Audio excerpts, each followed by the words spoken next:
उर्दू के इस अखर का नाम नून है।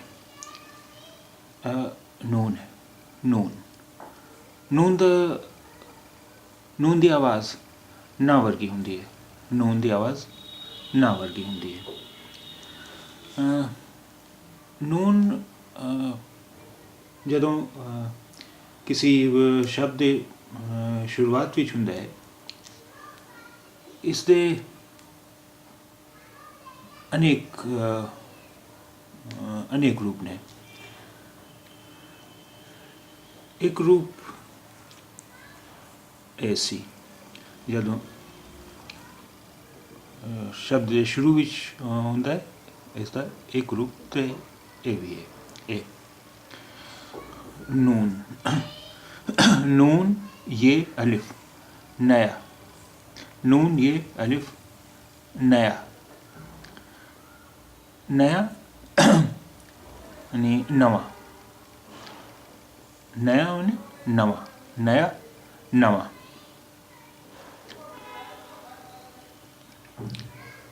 शब्द शुरू विच नून का एक रूप आ भी है। नून है। नून नून ज़बर वाव नौ। नौ नून नून है। नून ज़बर वाव नौ। नौ का मतलब है नौ ते नवा। नौ नौ ते नवा। नौ नौ नवा।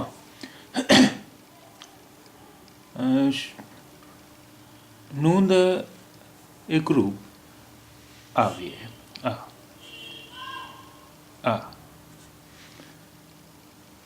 नून है।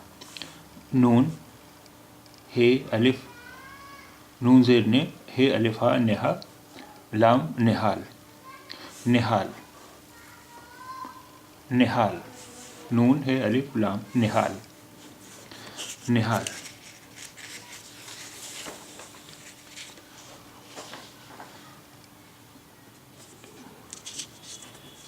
शब्द के शुरू में नून का एक रूप आ भी है। अनून है। नून नून है। नून ज़बर है ना। ना ना ना मन नहीं। ना नहीं। ना नहीं जा ना। नहीं नहीं जा ना। ना नहीं जा ना। नून जब किसी शब्द मध्य विच आउंदा है, इसकी शक्ल इस तरह होंदी है। नून नून नून ते ज़बर नून तन दाल पेश रे दाल पेश दो रे पेश रू सीन ते तंदुरुस्त। तंदुरुस्त तंदुरुस्त तंदुरुस्त यानी तंदुरुस्त सेहतमंद। तंदुरुस्त तंदुरुस्त या सेहतमंद। तंदुरुस्त तंदुरुस्त या सेहतमंद। नून जब किसी शब्द के अखीर विच होंदा है, इसका आकार इस तरह का हो जाता है।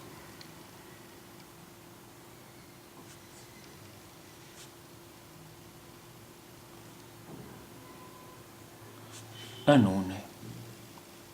नून हुण ये शब्द पढ़ने की कोशिश करो। बे ज़बर रे बर ते ज़बर नून तन बर्तन। बर्तन बर्तन बर्तन। बर्तन का मतलब है बर्तन या पांडा। बर्तन या पांडा। पांडा बर्तन पांडा, बर्तन पांडा।